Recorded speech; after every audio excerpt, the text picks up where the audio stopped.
amigos, un curioso. O sea, una bata, un metido. Aquellos que se meten donde no deben. Y aquellos que hacen preguntas con respuestas tan obvias. Esos son los curiosos.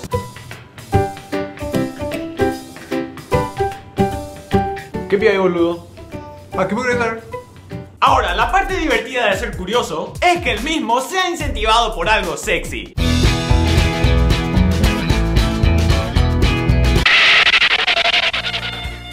I've heard people say that.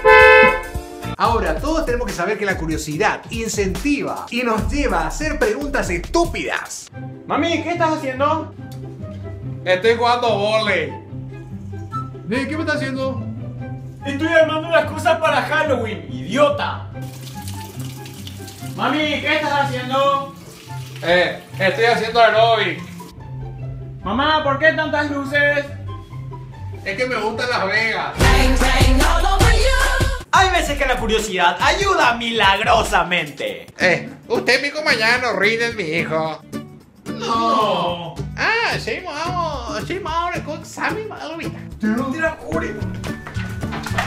Muy bien, hasta aquí este pequeño videoblog de hoy. No se olviden seguirnos en Twitter e Instagram, @desoxigenados. Y también no se olviden de seguirnos en Facebook, facebook.com/desoxigenados. Además, damos las gracias a Humor Paraguayo. Aquí en la descripción del video tienes el enlace para ingresar a su Facebook. Nos vemos en el próximo vlog.